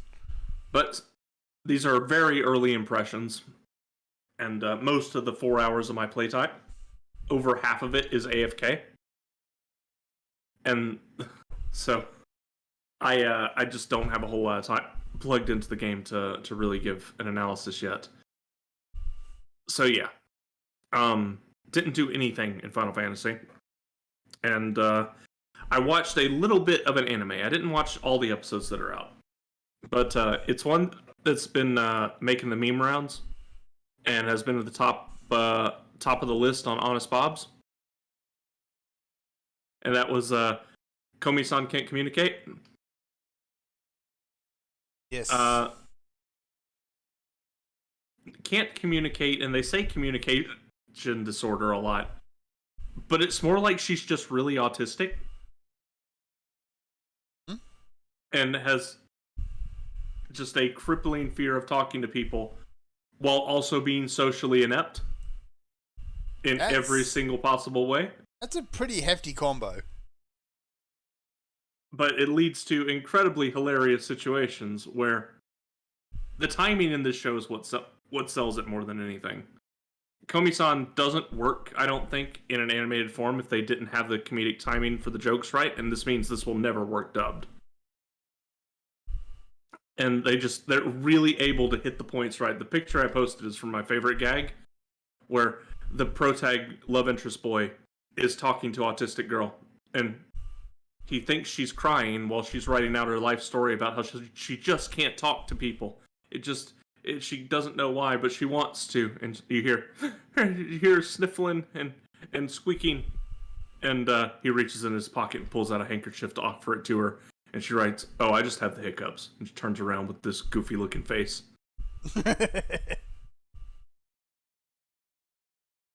More hiccups again, too. And then it dead cuts to, "Are your hiccups gone now?" And she writes, "Yes, thank you." I have to watch this, I think. Yeah, it is entirely built on one-note gags that don't run for very long. And this has that advantage where they don't overstay their welcome and makes the episodes very easy to bite-size. And most of the episodes are actually divided into two mini episodes almost, with plots that don't run quite the whole episode. But the end goal is for Komi to make 100 friends. Now, as it'll tell you at the end of the first episode, this would be a wonderful goal for someone like Komi, except for the part where she lives in a school that is full of weirdos, deviants, and eccentric individuals that make wackiness happen. Of course. Can't make it easy. So, like, the first guy that they try to guy, ambiguous gender is over this character in a title card. So, we don't know. And they try to make friends with them. And the he thinks that Komi's ignoring her the whole time. So the second episode is all about trying to get across to this kid that no, Komi totally wants to be your friend. It's like, but I can be friends with everybody. I'm the most sociable person out there with every friend group. But Komi just ignores me. And so you got love interest boy hiding in the bushes trying to make sure their walk home together goes right. Just good, wholesome comedy fun with a bunch of crazy deviants and an autistic idiot. Fun. So yeah, not a whole lot to go into with that one either. Because it's a real simple show. I could explain every joke to you, but that kind of defeats the point. Just go check it out if it sounds like your type of comedy. I think I might just do that. And how many episodes are we up to on that, by the way? Has it finished its run yet? 7 or 8 are out. I have only watched the first 3 or 4. Okay. So yeah. And that's all I did. I had no time to really do anything this week. Okay. We don't have any emails, so let us jump into a bit of news. Alrighty. The story that's I've seen kicking around the most is a continuation on other stuff we've talked about with Blizzard before. But I want to flick through the articles before I start talking about it, because I've seen articles contradict each other on what's going on. Yep. As usual with the Blizzard stuff, and I don't want to get parts of the story that I've read from elsewhere crossed with the ones we're referencing. I probably should have thought about this during the break, and it just now hit me in the head. Yeah, there's a lot of, particularly with the Blizzard articles and the ongoing things, especially when things flare up like they have. You're going to get a lot of hot takes, to say. Well, you get a whole lot of idiots. Yeah. And like we saw it with the latest allegations of sexual assault, with nobody even having the thought that maybe these bitches are just crazy.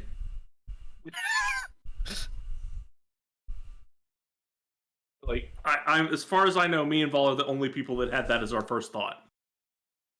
I mean, it's a possibility in the environment that they're in. Like, I felt like it could go either way. If you're in California, you're being bombarded left, right, and center with the whole men are all evil predators rhetoric. But you're in California, so the men are all evil predators?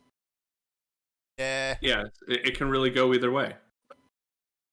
Yeah, I think if it existed in a vacuum, a lot more people probably would have been on that train, but there'd been all kinds of little off things for quite some time. So people I think that the overwhelming thing is that trust in Blizzard was already at an all-time low. Oh, yeah. This is so basically, here's a shovel, get digging. It's very easy to believe a story about some really fundamental, grave defect in that company as a whole. Mm-hmm. Because everything about their behaviour suggests that such a thing is so. Yeah. So, yeah. It's all these little bits and pieces that have really added, made people jump on board with it. So what's the latest one? So this started as a generic complaint against Bobby. There was nothing specific yet when this began. It was just people aware of, or saying Bobby was aware of our boy Bobby, aware of the sexual assault and what they're calling gender discrimination and harassment at Activision Blizzard, and failed to do anything about it. Okay. which is about where I saw it start. Yeah. There were specific allegations that came out later with some phone call he had with somebody. I've yet to see the details of this phone call listed anywhere, but apparently he said he would kill her or something.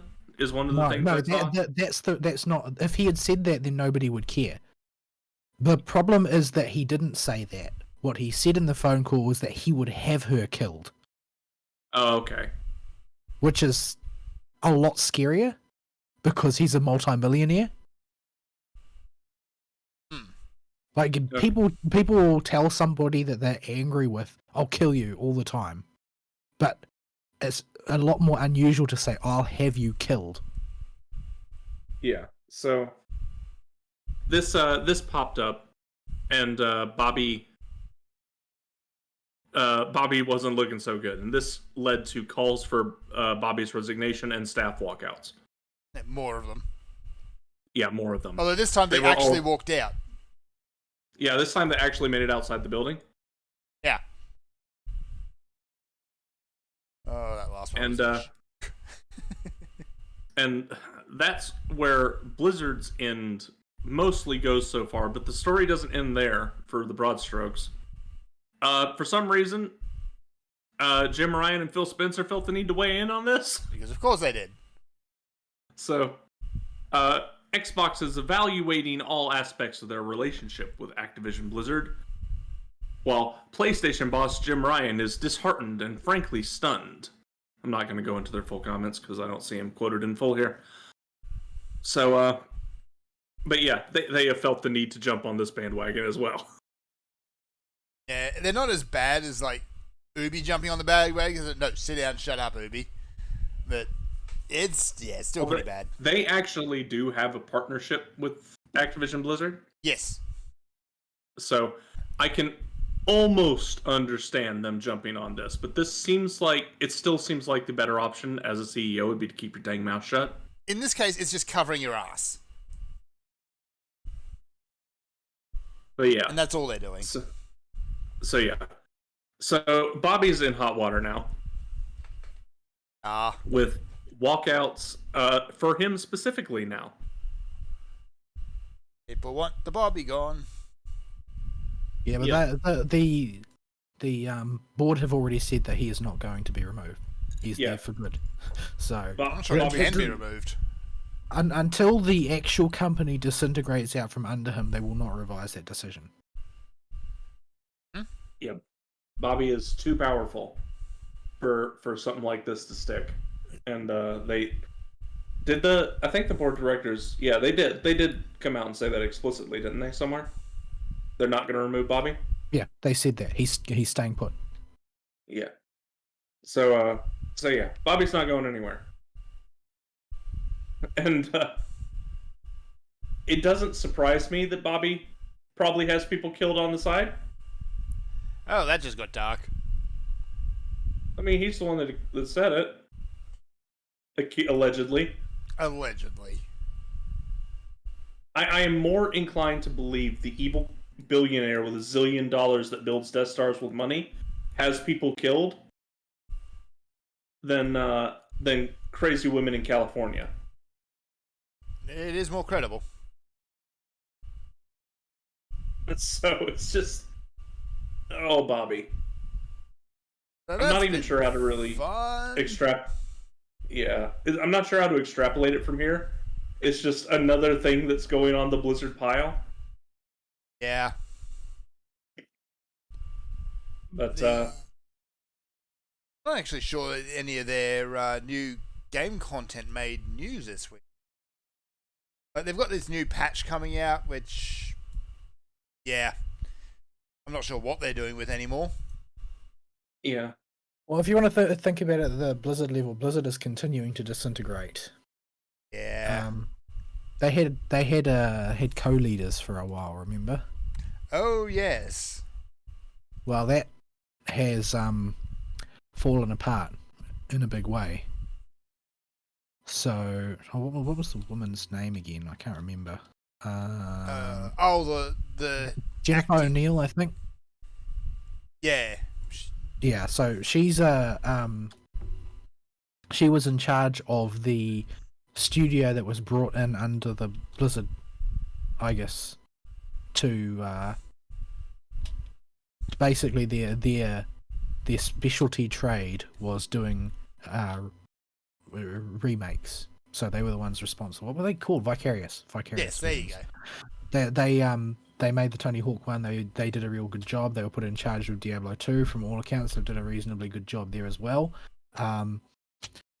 And so Blizzard, in the wake of the basically catastrophe that they have been weathering, decided that they would appoint 2 leaders instead of 1. So they brought in Mike Ybarra from the Blizzard side, formerly in charge of running Battle.net, and they brought in Jen O'Neill from Vicarious.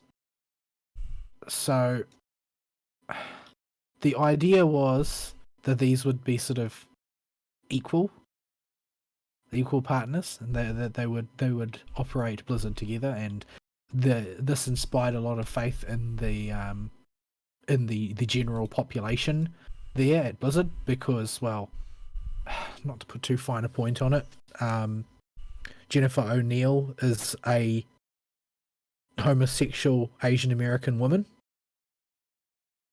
and that's all they care about in California. Is, you know, race and sexual preference and gender and that type of thing. That's all that Californians give a toss about.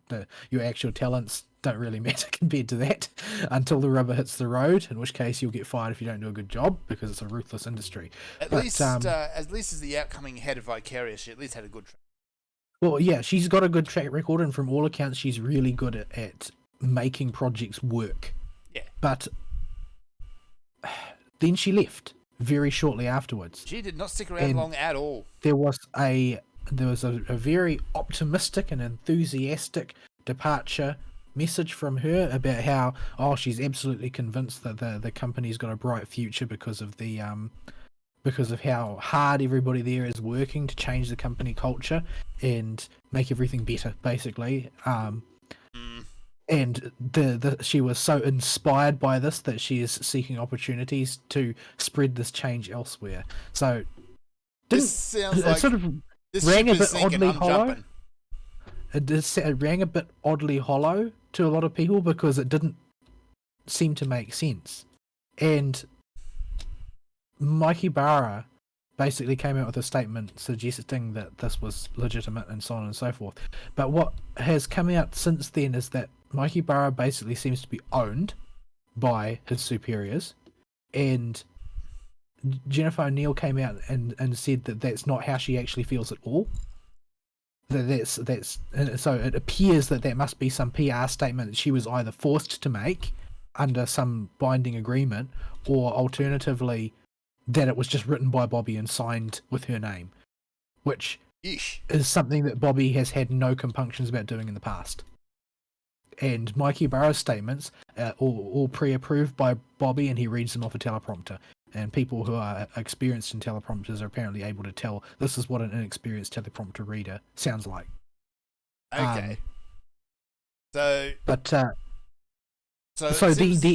change in leadership was a wholly artificial construct, and Jennifer O'Neill has since said the reason that she left was because after being in charge for only a very short time, she had zero faith that the company could ever manage to make the changes that they claimed that they would. Right. It was basically a doomed proposition, and she wanted no part of it. And also that she was not, as Mike Ybarra had claimed, offered the same remuneration as he was. She was offered a much lower package, and she felt like she was being treated as a token. Mm-hmm. That sounds more in line with what we've heard from Blizzard. Mike Ybarra's claim that she was offered the same compensation that he was actually an offer that she had received after submitting her resignation to try and save face, and she wasn't having any of that. So Mike Ybarra was telling the truth, but he was leaving out the bits that make that truth less shiny. Yep. Because she was offered the same compensation as him. It was just, after the fact. Isn't that super illegal? There's a lot in California. There's a lot you can do with binding NDAs and stuff. Yeah, California law is a twisted pretzel of a mess anyway. Good luck trying to figure out if any of it follows conventional rules. It might as well be a foreign country as far as how it operates with its company laws compared to the rest of the U.S. Yeesh. Yeah, so she left because she has no faith in Blizzard, and the faith of the remaining people in Mikey Barra is also extremely low, because the reports coming out from inside are that he hasn't actually done any leading. He's managed to get in good with a lot of the Blizzard loyalists in the player base, because he's always posting about World of Warcraft, but according to the staff there, instead of being the leader, he basically spends his days playing World of Warcraft and working hours and posting about it on Twitter. And so whatever solutions they may have to their cultural problems, he's not part of that solution. He's basically not involved at all. He's just there. He's a figurehead. Right. And decisions are continuing to be effectively handed down from Activision by the C-suite. So basically, Blizzard is exactly as moribund as they were at their worst before. There have been no improvements there. Everything that appears to have been done to improve things has been window dressing. Yeah. They've had someone competent in a position of power at Blizzard, and she left because it's a sinking ship. Yep. That's the picture. That's the picture we've got there. Everything has been a total mess. Nothing has been the success that it was supposed to be. They keep saying about how, you know, their best days are ahead of them, but Blizzard has been saying that for an appreciable fraction of eternity now. It's been about those days, 10, 15 years, yes. Those days never seem to get here, because they don't have a plan. They frankly don't have a plan. There's what projects are coming out from Blizzard? Diablo 4? What have we seen of Diablo 4? A cinematic trailer and a couple of very short clips and of delays. Gameplay, and delays upon delays upon delays. And speaking of delays, what have we seen of, say, Overwatch 2? It's been Overwatch delayed. 2. Yeah. They don't have a plan. They don't have a way out of this morass that they're stuck in. They don't have effective leadership. Their staff does not have faith in the company. Mm-hmm.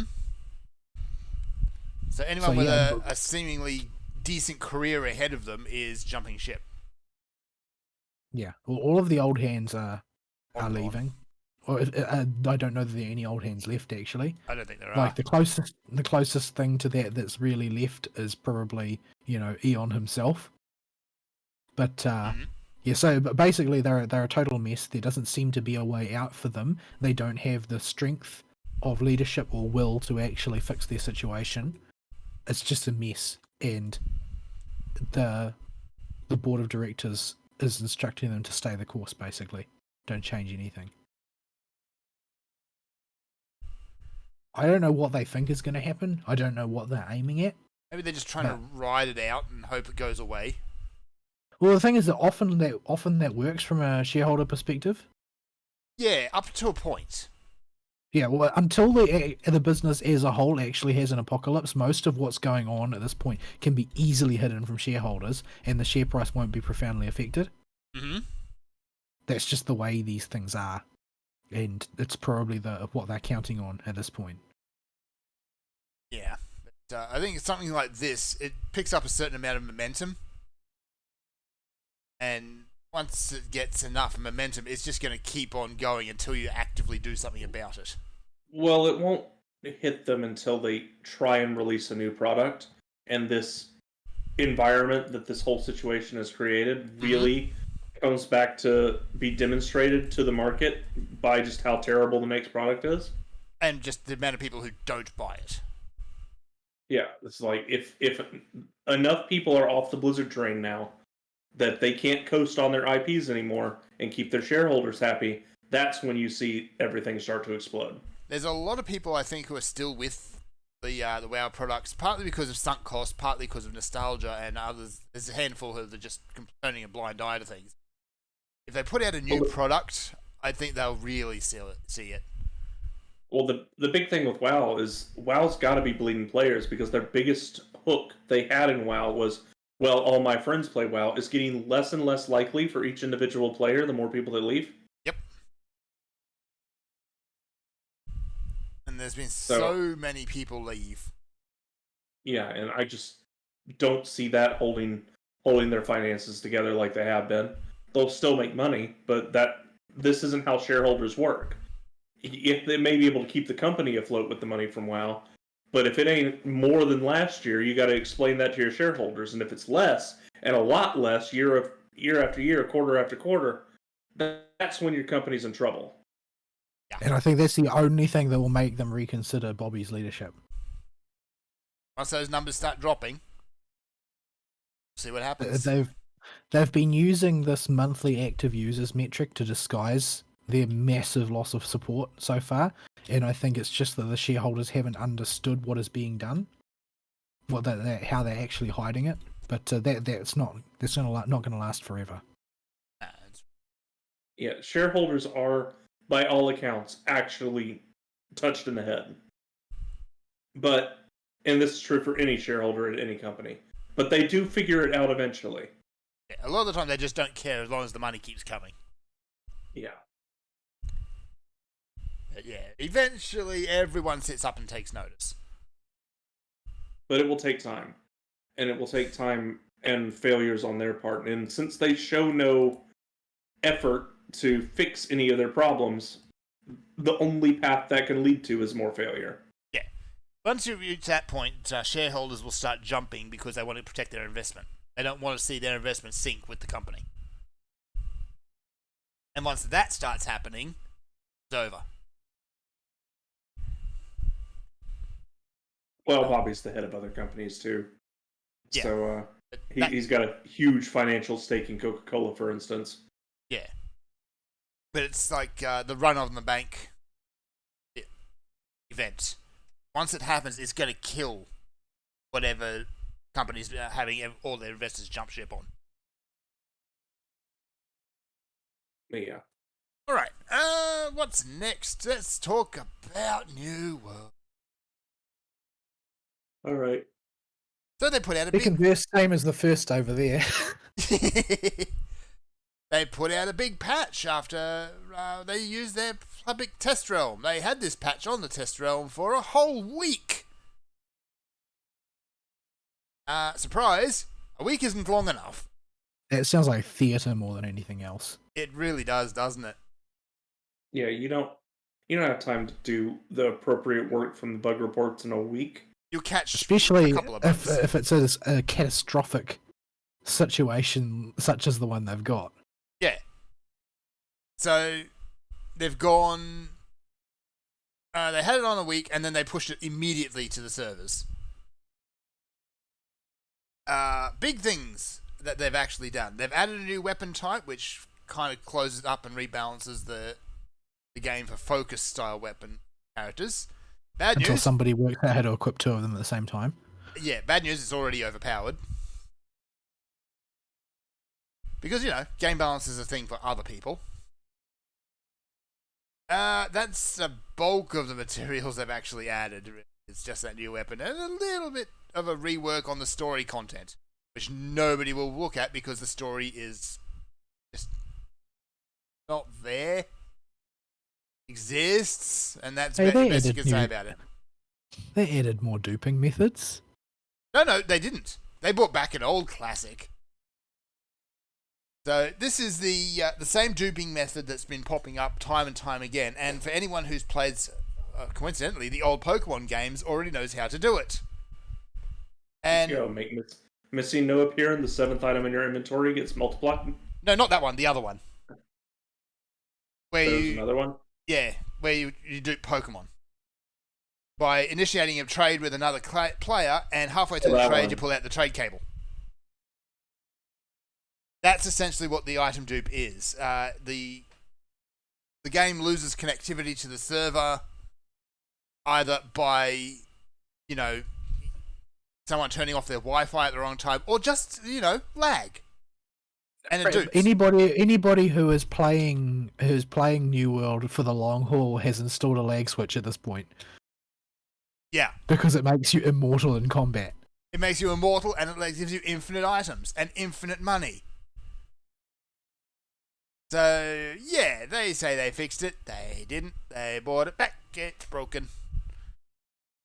They just can't win. Because they're not honestly trying, but still. What? That's about all I really want to say on the New World front. Is it's still bad, and it's not looking like it's better any soon. Yeah. Then I feel like I'm cheating here. I'm grass type to the stone gym, and I'm stomping everything. Or stone gym leaders. It is not impossible that a stone gym leader could be a good challenge, but they're not. They're just there to make you feel bad if you pick the fire starter. Yeah. Like, there are some good rock type Pokemon in there. Usually because they've got a really good dual classing. Or dual typing, I should say, but straight rock types are all rather... I mean, what I'm looking at here on your screen is basically this guy trying to do the Brock maneuver. Yeah. Because I'm going to throw an Onyx at it. Oh, it's dead. What's Cranidios? Or Cranidos? Oh, right, that thing. So, yeah. It's the T-Rex looking thing, isn't it? What was it? Pachysaurus or something like that. Tyranitar is the... Oh, sorry, Tyrantrum, I should say. Tyrantrum Tyranitar is the T-Rex one. Oh, look, it's dead. Is that your headliner?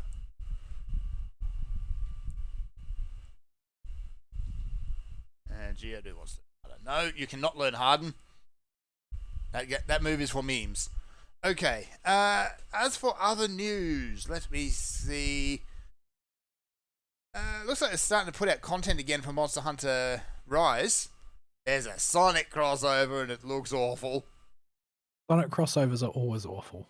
Yeah, because Sonic games are generally bad. Well, not really that so much as Sonic's aesthetics are not compatible with anything.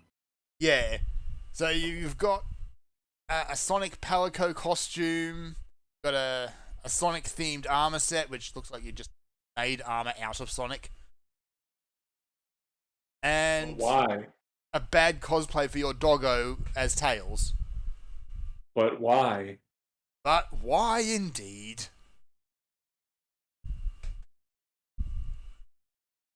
So that's existing. I'm glad to see that there is still content coming out for Rise, because I was kind of a little bit worried that they'd dry up in the lead up to the expansion. But that doesn't come out till what? January? February?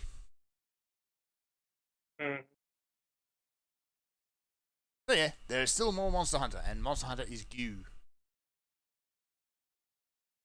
I'm still biting back the hiccups, and they've only gotten worse. That's bad. That's really bad. Yes, it is. So that's why I'm not seeing as much. Yeah. Unfortunately, a lot of people this week seem to have fallen into one of three holes. Well, actually, one of two holes, I should say, really. The Pokemon hole has its own people in it all the time. Is the Halo hole or the Elden Ring hole? People seem to be having a good time with both, but I don't care about Halo and Elden Ring. I'm cautiously optimistic about Elden Ring. It's pretty. It's very pretty. It looks like they're doing all the right things to translate Dark Souls into an open world, but that is such a radical departure from Dark Souls normally just by being open world. I'm going to have to wait and see what this one's like after it comes out. You mean you can actually go in a straight line somewhere? Heresy. Well, probably not. There's probably, you get to the end of that path and there's a fortress. You got to navigate with narrow pathways and swinging chandeliers of spiky things. Yeah, but not like a certain starting area in Bloodborne, which I swear breaks the fourth dimension. Oh, that. Yeah. Yeah, Yharnam's not that bad. Okay, that's a lie. that's a Yharnam's pretty lie. bad. Yharnam is really bad. I have no idea how it all fits together, but somehow it does. Yeah, it's Yharnam is a magical place where a city with 2 layers somehow has 7 Yes. because there's not just one sewer layer. There's 4 Yes. that's underneath the city. And then you have the overlook that goes to the church and the 2 normal layers of the city. And then you have the Great Bridge area. Yeah, That which is connects all another of it. dimension all of its own. So, yeah. Yharnam is... Once you it all starts to kind of make sense once you unlock the shortcut that goes back from the Great Bridge area through the house and back to the lamp. But until that point, you're just kind of like, it's a city, all right, and it's got a whole bunch of layers, like an onion. An onion. Or possibly an ogre. Alright, so yeah. That's, I think, a bulk of the news. Unless you really want to talk about the absolute fiasco that is GTA Trilogy. I don't know that much about the specifics of it. It's broken. I know it's broken, and there's been all kinds of people posting about how the PC game version, especially, is broken. In addition to them removing the old games from the stores, you can't get them anymore. Yeah. It seems like another Warcraft 3 fiasco. Mm-hmm. The fact that the hot coffee files still also exist in there. It's a little side note. I just keep getting endless amusement out of that. I mean, that just shows they weren't attentive. But To me, this seems like one of those situations where somebody is being forced to just, we don't care what state it's in, you're going to release this now because we need to pad our next quarter's earnings. Need another yacht, damn it. Like, this doesn't seem like it's incompetence or carelessness on the part of the people making it so much as it's just incomplete, and they were told you must release this, you don't have an option. Yeah. As far as I know, like, Rockstar published it, but the bulk of the work was done by Grove Street. yeah, Yeah. I mean, there's a chance to go back and play San Andreas again. Or Vice City. Both of which are fantastic. 3, yeah. all those older Grand Theft Auto games, I don't have much attachment to them. I don't have much attachment to any of the Grand Theft Autos. Yeah. Like, I will happily jump on the bandwagon with them beating the tar out of Rockstar for pulling the older titles. But for the games themselves, I just don't have enough investment in to really appreciate all of what's wrong with the new games. Yeah. I don't. From the problems that I've seen, you don't need any particular prior knowledge at all. That The bad. well, yeah, like the pictures and footage that I've seen are things like, I don't even know how to describe them. They're so bad. Like, a lot of stuff just doesn't work. Like, it's a fundamentally broken game. It is not something that is subtly not quite right. Yeah. Mhm. Like, any person who booted up this game and played it for 10 minutes would be able to conclude that it was an unreleasable product. That's why I think that this is not the product of incompetence or laziness so much as someone being forced to release something that's not finished, because it is so obviously unfinished. Like, if it starts raining, you can't see, because wow. the rain is implemented as basically dense white static. It didn't even do that in the PS2. Come on. And like, Oh. there's heaps of textures and stuff that have been upscaled, but the AI has not been checked that the product of the upscaling was good. And so anytime it's upscaling words, it will just randomly misspell things. because the upscaling can't tell what the texture meant to say. The AI is not designed to be able to read. It's just designed to upscale what it thinks the pixels are supposed to be. So yeah, there's tons of very, very obvious stuff. Lots of quests just bug out because the traffic in that area is dense enough that it just randomly kills passers-by all the time and that sort of thing. Yeah. I'm watching a glitch compilation. There is nothing subtle about it. Okay. I hadn't watched one of these beforehand. I probably should have. I'll drop the one I found in the live show chat. This is hilarious. I do love bug compilations, but there's some games where you have bug compilations and then you have movie length bug videos. Cyberpunk was actually one of them, of people walking around peeing, for example, or faces disappearing. See, the thing is that even though like bug compilations are hilarious for any game, except that the stuff that you see in a bug compilation for Grand Theft Auto Trilogy, you will see yourself if you just play it for 10 minutes. They have not gone out of their way to find these. Oh dear. So yeah. That's another mess. Okay, I gotta put this on pause. It's too funny. Alright, was there any other news? Not really. Alright. I don't have much energy left in my throat, so if we're going to talk about something else, it better be compelling. No, Alright. no, I don't. With that, think so. then we should probably start packing up. All right, closing comments, and let's get ready to get out of here. Alright, don't forget, Rantathon is still currently set for the 11th and 12th, depending on your time zone. Yep. And yep. I'm sneezing now.